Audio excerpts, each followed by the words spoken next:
Yo, what's good, fellas? Hey, it's your main man, Six Paths Dunka, back again with another video. Okay, so basically, this is what I've been talking about for the past like week and a half, however long I started doing reaction videos again. But basically, this is what I wanted to do.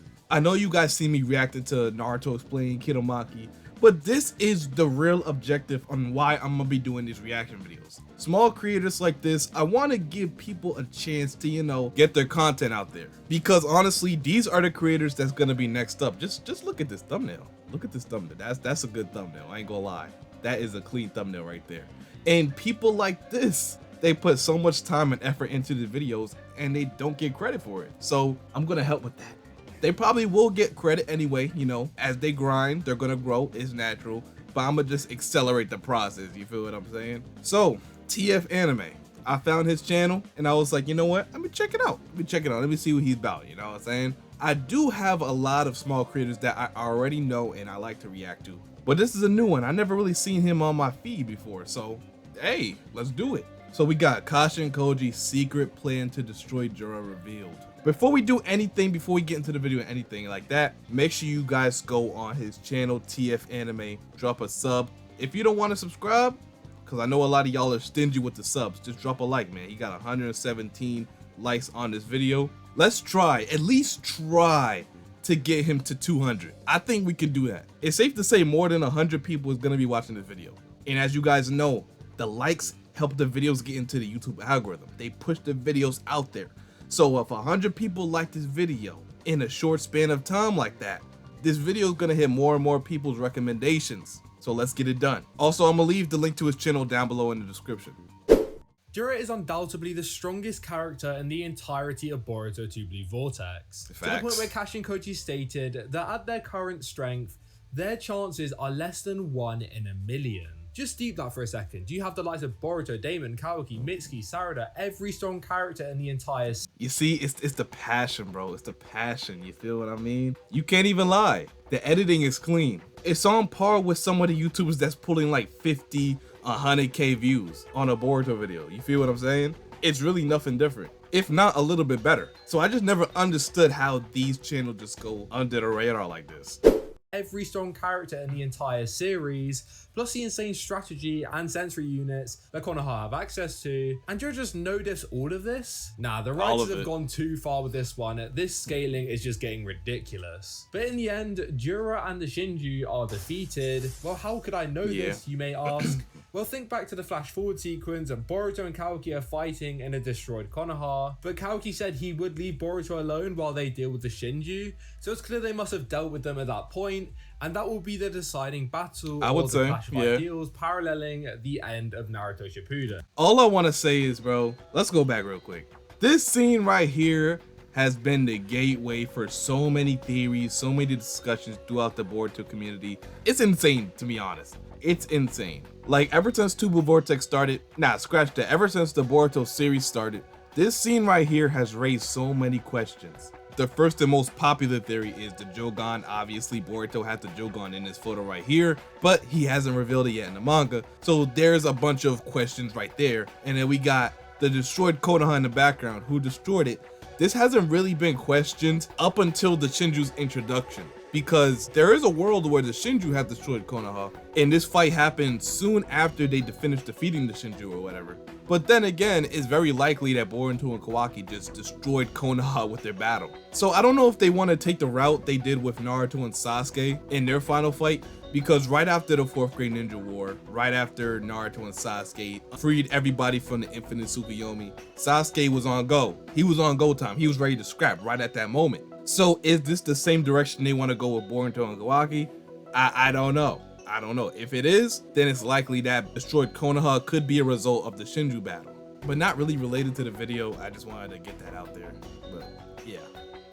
So somehow Konoha will be successful in beating the Cataclysm, which is Jura, which currently they stand absolutely no chance against. And this has caused many people to wonder, what will it take to defeat Jura, and what needs to happen for them to even get close to that point? Well, in this video, I'm going to discuss exactly how I think Konoha will eventually defeat Jura, And just a heads up, I'm just giving a rough overview of the power-ups that certain people need to achieve in order to get to that level, and it's not going to be a super serious video, so just take everything that I'm saying with a pinch of salt. But before we get into that, I'm trying to reach 2,000 subscribers by the end of the year, so if you want to see more content like this and support the channel... Hey, y'all heard him. Help him get to 2,000 subs. I think he's at 1,700 right now. I know 300 people is gonna watch this video. That's all I'm saying. If you want to prove how much power we have as a community, you gonna get him to 2,000 subs. If you rock with me and you wanna, you know, get this thing going for real, you gonna get him to 2,000 subs, bro. If you really rock with me. I know 300 people is watching this video and that rocks with me. Come on. Alright, so it's pretty clear what the win conditions are for Team Konoha, and like I said, in this video I'm just going to break down each of them and the level they need to kind of get to. But firstly, you have Boruto. Pretty obvious why I mention him. He is the young... Boom, right there. A win con by itself, Boruto. That's all you got to say.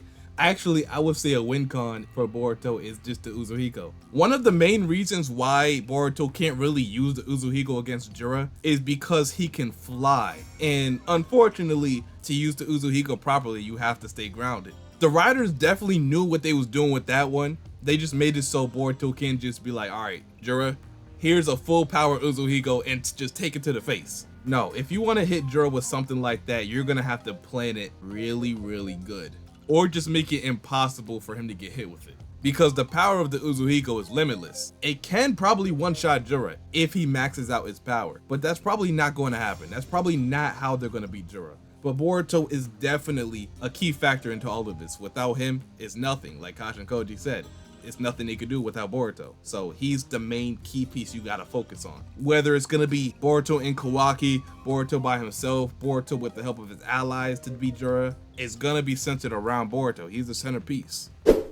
But he still has a ways to go in terms of power. Because if I take you back about 4 chapters, bro almost died to a cross-map snipe to the stomach. So it's clear current Boruto ain't cutting it for that final battle. However, there's a pretty big power up in store for him, and I'm sure everyone already knows what I'm about to say here. Yeah. It's the mythical dojutsu that has gone radio silent for almost the entire lifetime of the Because I'm not gonna say it. It's I'm done. Jogon. But it's all well and good me saying that Boruto's Jogon is the way he gets stronger. I mean, that's pretty obvious. But what exactly will allow him to get to the level of Jura and beyond? Well, if you remember in the anime, Toneri described this eye as so powerful that the entire fate of the world will rely solely on this dojutsu. It also supposedly is the eye of the Otsutsuki god himself, so it shouldn't come as a surprise that this eye will be insanely powerful. But what I think takes this dojutsu to the next level will be the Shinjutsu ability which is tied to it. You see, I expect everybody in the series to get stronger. Kishimoto has been doing that since part 1 Naruto. He's been letting characters get stronger, and then this character will overlap this character will overlap this villain, so on and so forth.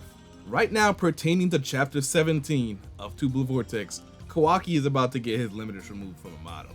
That right there, I wouldn't be surprised if that put him above Boruto, for the time being at least. And then Boruto gets another power up and laps Kawaki again. That's how Kishimoto did it with Naruto and Sasuke. Naruto got Sage Mode. Ooh, Sasuke got his EMS. Naruto got KCM. Sasuke got his Rinnegan. Naruto got his Sage of 6 Paths power too. Like, characters just keep getting stronger as the series goes on. The same thing is gonna happen with Boruto or Kawaki. Boruto didn't even get his power up yet. I don't even know how many power ups he's gonna get. Apparently, throughout the time skip, he's gotten a number of power-ups, like the Uzuhiko, the Flying Raijin. All those techniques are power-ups, basically. But the Jogon is the #1 power-up we've all been waiting for. It wouldn't make sense if Boruto actually learned Sage Mode, too. Like, I ain't gonna lie, he's training under Kashin Koji.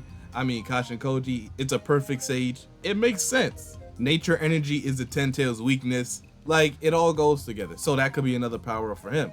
And then it just keeps on going. So yeah, Boruto isn't ready right now. He's not ready. And he probably wasn't even ready when he died in the future to Jura, in a separate timeline.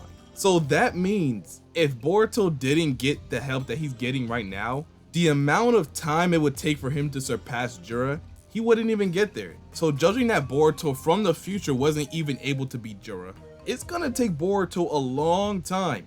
Anybody at that matter, it's gonna take them a long time to be able to surpass Jura and beat him eventually.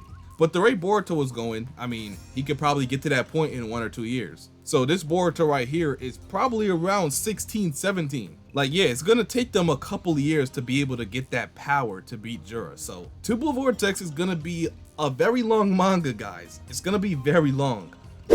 For starters, it's clear that AMADO's experiments have gained quite a few Shinjutsu abilities, but they all are lesser powers in comparison to omnipotence. However, Ada was able to subconsciously bring forth this power due to Kawaki's insane desires, but I believe that this is because Ada's Senrigan is actually an incomplete Jogan. If you take the design of the Senrigan, you can see that it actually looks like a crescent moon with a darker outside of the eye. But then if you look at the Jogan, it almost looks like a full moon instead, rather than that crescent moon. Now, I may be cooking straight cereal here, and let me know in the comments if you think I am, but perhaps the reason Ada cannot control omnipotence is because she hasn't fully manifested the Dojutsu, which is the Jogan. That's an interesting theory. But look, I think the Jogan was Shibai's eye, right?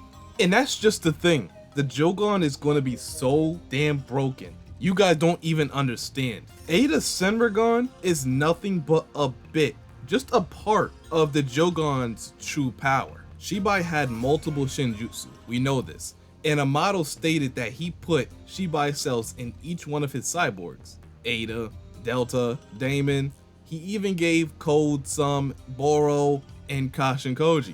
And only a few of them manifested one of Shibai's many Shinjutsu. So all of that, you got Prescience, you got Damon's reflective ability, we don't know the official name of it, but his reflective ability, Ada's omnipotence. All of that was a part of Shibai.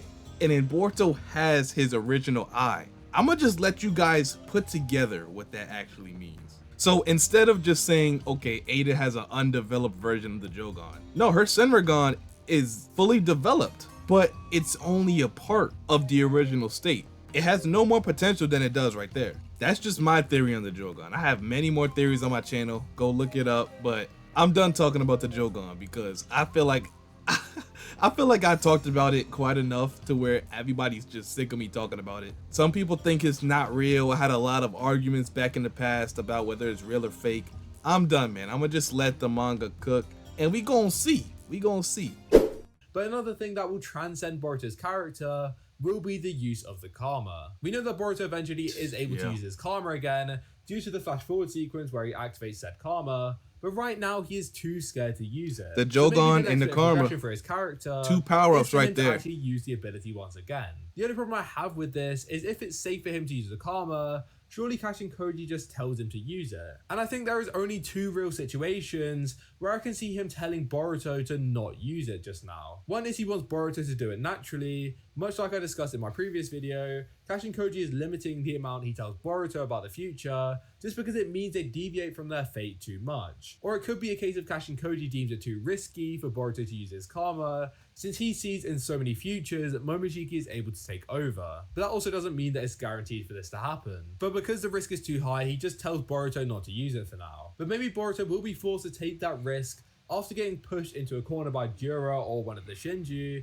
and that also aligns with why Kashin Koji told Boruto to retreat once his karma manifested, as the first option doesn't really work with that idea. So realistically, there is a reason why Boruto doesn't use it at the moment, but he will be able to use it in the future. Anyway, enough of the Boruto phasing, let's get on to the next MVP of the Jura fight, and it's Mr. Rat Boy, I need more power, I love Naruto. Yeah, it's Kawaki. Yet again, what a shock. One of the main protagonists is going to have an impact in the final battle. Exactly. Regardless, it's pretty plain and simple with Kawaki. He's probably going to get his limiters removed and skyrocket in powers, or potentially we go down the route of the Karma V3, which I did an entire video on, so make sure to check that out once this one's done. And that's the beautiful part about it. This actually had to happen. So in the other timelines, it's safe to say that Boruto and Kawaki, that final battle never happened in those other timelines because Kawaki always got devoured and led to the end of the planet. So in multiple timelines, Kawaki was getting devoured. He was basically selling.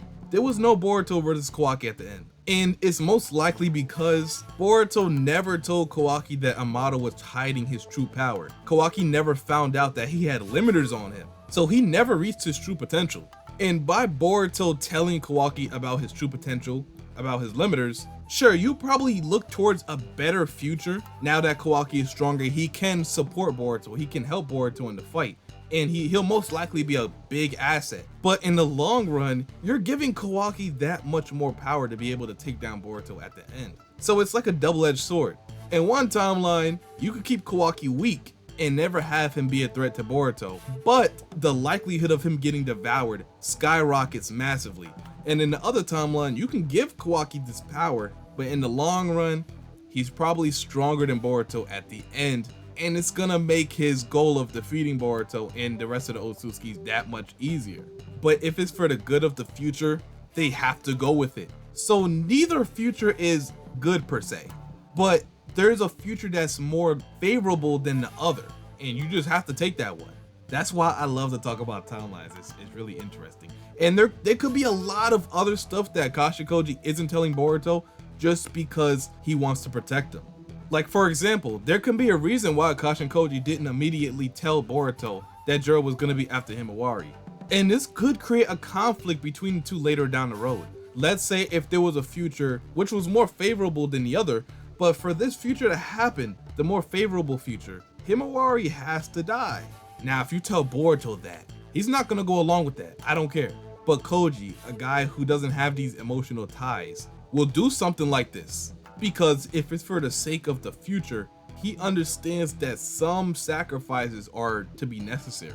Just saying, there could be a lot of things that Koji isn't telling Boruto. And one of the things, like he just mentioned, is why exactly doesn't he want Boruto to use his karma? There has to be a specific reason why he doesn't want Boruto to use his karma right now. Common sense will tell us, yeah, Momoshiki will just pop out if Boruto uses the karma and just start destroying everything. But it can be deeper than that. Perhaps Momoshiki will come out and do something crazy to the point where it just sabotages a lot of timelines, a lot of possible timelines, a lot of favorable timelines. You know, there gotta be a specific reason. And I, along with a lot of other people, want to know that reason. That's it. But yeah, moving on, because I don't have that much to say about him. He's literally just going to get his limiters removed or get stronger. There isn't much tied into his character to do with his awakening. Exactly. I want to actually move on to a surprise pick in my starting roster, and that's Himawari. Now, I know many of you may have expected Himawari to be part of a sleeper for sure. But we also have to consider the fact that going into Blue VORTEX, absolutely none of us expected her to have this high of an impact. And that's why I say she is such a surprise pick, because she previously wouldn't have even been in the conversation, and she seemed to act as only like a motivator or a mediator for Kawaki and Boruto, and simply nothing else in the story. Yeah, Himawari's gonna play a big part into all of this. That's why Kishimoto and Ikimoto decided to make her a major character in Blue VORTEX. They wanted to give her a purpose. They gave her the Nine Tails, stated that she has even more potential than any of her predecessors like Naruto, and all on top of that, she has the Byakugan. So don't get me wrong, Himawari is gonna be a little powerhouse, I ain't gonna lie to you. She's gonna definitely have an impact on the story. Will she play a part as big as defeating Jura? I don't know. I think she'll have a big part in defeating one of the stronger Shinju, but Jura, we just gonna have to see with him. And she's another character who I stated before is gonna get major power-ups throughout the series. I think the #1 most obvious power-up for her is KCM. It's gonna happen. KCM, Himawari, it's gonna happen. Come on, it's gonna happen. She's gonna have some form resembling KCM or KCM itself. She has access to Kurama's yin and yang half off rip, something Naruto didn't have until the end of the war. So that right there just raises her potential exponentially. She has time to develop her abilities, even all that with her Byakugan. She's already learning how to control her Nine Tails chakra. She's using it to heal people, all of that. So she's going to be a major character. And I ain't gonna lie to you, man. If Sarada don't look out, I mean, come on. Himawari, she might. Hey, all I'm saying. Sarada got the MS too, so she's definitely one. She's definitely one to get a major power up. But Himawari, she's right there. She's right there. So Himawari is definitely a good pick. She's gonna have a major impact in the story. With her now being the most compatible Jinchuriki out of all the prior Nine Tails wielders, her potential goes beyond even Naruto's. But I think her main role in the fight will be as a support. I believe her training will likely be with Sakura in order to provide insane healing for Boruto and the others, but I think very similar to Sakura in the Team 7 trio, when she needs to step up and deal some damage, she can always provide plenty of extra strength to the battle. And one more, if Himawari can get to a point where she can use Baryon mode and have no drawbacks, if it's possible, probably not, but if it is possible, then she's right there with Boruto and Kawaki, not gonna lie. I said what I said. I think it's extremely unlikely and Himawari will probably just train with Sakura, but I see that there is that possibility there. But if not, training with Sakura will allow her to have a main role in the battle, and she will finally get her wish of helping her older brother. As previously, she would just have to watch on as Boruto took on the burden of almost the entire world, it seemed, so it will definitely be a nice moment to see her making that step up to fight alongside him. Anyways, next up, speaking of Sakura, her daughter Sarada will also likely have a huge role in this battle. We get to see her Mangekyo Sharingan ability. Yep, Sarada, MS, we heard it. We heard it. As I believe that this doujutsu We're just will waiting now. serve as the way for them to successfully defeat Matsuri and Ryu. So for the doujutsu to take her to a Shinju level threat, it must be pretty huge. And on top of this, I believe that Sarada will also be doing some training alongside Himawari in order to gain the Byakugo seal. Or there is a potential that she has already done this training during the time skip. And the reason I say No. You see, it might just be a me thing. I don't think Sarada's gonna be getting the Byakugo seal. That's just me. I think she's gonna just be an Uchiha with massive strength. And that's already an anomaly. We never seen that before. One of the strongest Uchiha plus strength like Sakura, that's already a powerhouse right there. And I understand why people think giving her the Byakugo seal is a good move. Because of the MS. If she spams the MS and can use her Byakugo seal to constantly heal herself, boom, you just have a custom made EMS right there. But what if I told you she already has an EMS? What if I told you that? You wouldn't believe me, right? But the setup is already there. Sarada was always somebody who was different than what you would call the average Uchiha. The way she even awakened her Sharingan was abnormal. She awakened it off of anxiousness and love to see her father, other than just hate and trauma. Same thing with her MS. Although that event was a little bit traumatic for her, the fact of the matter is she also awakened her MS in a different way. It was actually a mixture of things. Boruto being chased out of the village, Naruto disappearing, all of that played a factor into her awakening her MS. And through all that, she had a deep care for these people. So Sarada's character strongly revolves around love, which is a direct contradiction on how the average Uchiha operates. So I think that right there could act as a catalyst into her becoming one of the first Uchiha, probably the first Uchiha to awaken her EMS without the transference of eyes from one person to another. So if she just gets that right there, basically a free EMS, I don't see the need for her to have a Byakugo seal on top of that. I think that's just stacked up, especially if her EMS ability is broken. And I'm talking about on the levels of broken like Kamui, maybe even surpassing that. Hey, that's all I'm saying. Am I cooking or not? Let me know. As it means that we will be able to see the seal on her forehead like you can with all the other Byakugo seal users, so I feel as though that's the reason behind the design change for her character. And the reason I think that this will be important is because it seems she will be able to spam the Mangekyo Sharingan abilities without the risk of turning herself blind, as the Byakugo seal will allow her to constantly heal her eyes in a very similar fashion to what Obito did, where he used Hashirama cells to constantly regenerate his eye, causing him to be able to spam Kamui and never turn blind like the rest of the Uchiha. And I doubt she'll take Sasuke's last eye and just allow him to walk around like this blind sensei, because I swear to God, if Kishimoto does that, my God, will there be riots. But anyways, next on the list will be Mitsuki. It's a pretty safe assumption given he's part of the Team 7. Now, I'm not as high on Mitsuki than a lot of people, but I do think he can play a big role. It just depends on what he gets as a power-up. I don't know what that'll be, but we'll see. I don't really have a lot to say about Mitsuki. Although I feel like he has more of a role like Sai did in the previous Team 7 trio. He won't be part of the heavy hitters like Boruto, Kawaki, and Sarada, as they all resemble their own Team 7 members with Naruto, Sasuke, and Sakura. And with Mitsuki not really fitting in with any of them, it's pretty clear that Kishimoto wants him to resemble Sai, so I think Mitsuki will work from the back and always just provide utility with his Sage mode, being relatively potent. But I must say, I don't think he will really like he is broken for sure. Sarada, these characters are even more broken than the original. It seems. Hold on, let me pause the video so you guys can see me. Let me pause the video. I'm not saying Mitsuki's weak, because I know I just triggered a lot of Mitsuki supporters. I'm not saying Mitsuki is weak at all. I'm not saying that. Mitsuki is a damn broken role player. Like, if he wants to be a role player in all this, he'd be broken. Like, if we went back to Naruto Shippuden, he'd be on the front lines with Naruto and Sasuke in them. But now, in an era where the villains are just that much more powerful, and the demand of power just skyrocketed to the point where like Naruto and Sasuke would be on the back lines. You know what I mean? The demand for power has skyrocketed throughout the years with the introduction of characters like Momoshiki, Ishiki, Jura, Code. But you guys get what I'm saying. It's crazy to say that a Sage Mode Mitsuki would be playing support. That's crazy. But that's just the point we're at now. So it's not a knock to him. These villains are just cracked out. I have nothing else to say.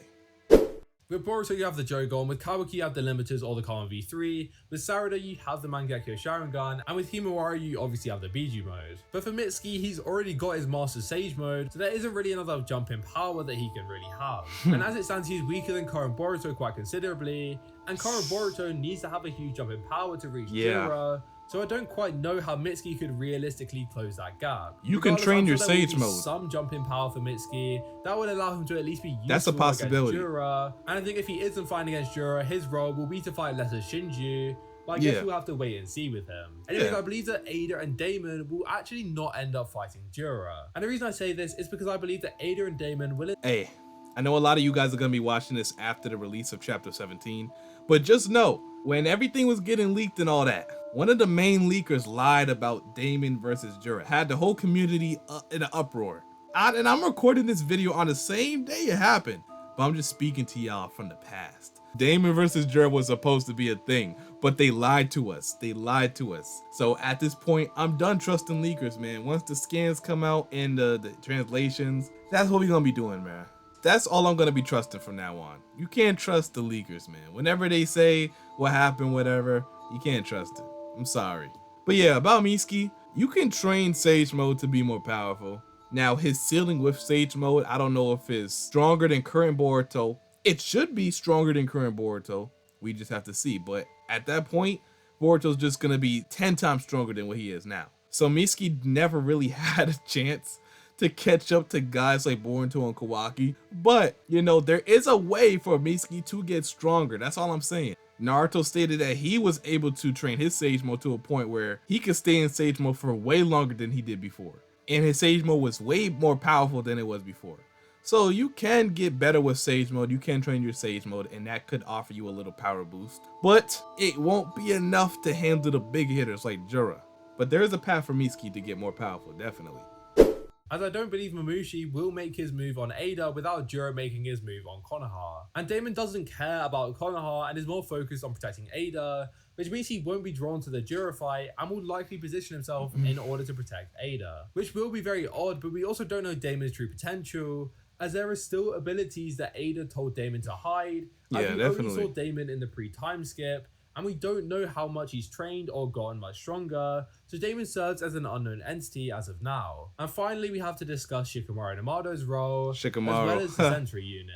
But to be honest, I can't predict how the fight will go, and their role depends solely on exact circumstances of that battle. But to give you a rough overview, they will work in the backlines to provide strategy and intel, unlikely Jura and the other they're gonna orchestrate everything. everything. Kashin Koji, if he isn't dead by the point of this fight, will also have a very similar role. But ultimately, I believe in order to defeat Jura, everyone has their own specific power-up that they need to achieve. Exactly. And I believe that each of them will reach the point of being able to fight with their own Shinju. This means that Sarada will unlock her full potential from fighting Hidari once again, Boruto will likely reach it from fighting Jura, or getting caught by Jura's crew and being forced to do something like awaken the Jogon in order to escape. Kawaki might get his power-ups from either Jura, maybe Code, or ultimately confronting Amado.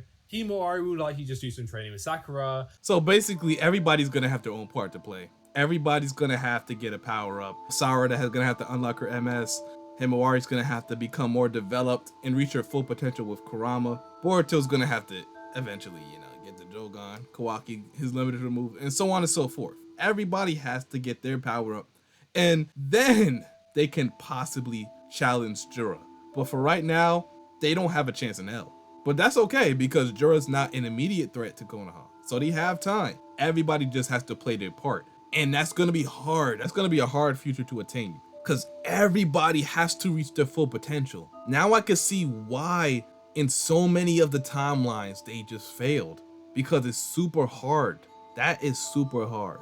But in all hindsight, that is Kashin Koji's plan. Just for everybody to reach their full potential and work together to beat Jura, with Boruto playing as a centerpiece. So great video from TF Anime. Honestly, bro, all I have to say is keep going, keep grinding, upload every day, if not every other day. You will see immediate success. I like your editing style. Commentary's pretty good. I don't really have no complaints. All I would say is you are a good editor, and I see that. I see that potential. You're a really good editor. So try to display that more in videos like this. You know what I mean? Not just putting Boruto anime clips in there and just using that as like filler. Because that is a way to get videos out easier. But for the point you're at, you gotta just hit him hard, man. That's all. Just hit him hard, bro. Go crazy with the edits, because he got that talent. But anyway, let me know what you guys thought about this video. Let me know how you think everybody's gonna work together to defeat Jura. Or if you think Boruto's just gonna beat Jura one-on-one. Let me know if you guys think that too. Or if you think Boruto and Kawaki's gonna work together. Just put it in the comment section. But anyway, this was an interesting video. Let's start a discussion in the comment section. Remember, where he's at 1,700 subscribers at the time of me making this video. So let's just say a week after this video's uploaded, let's say he's at like 1,900.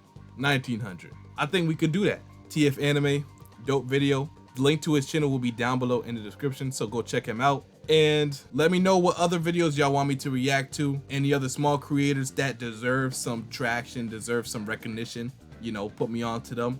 And yeah, until my next one, I'm out. Peace.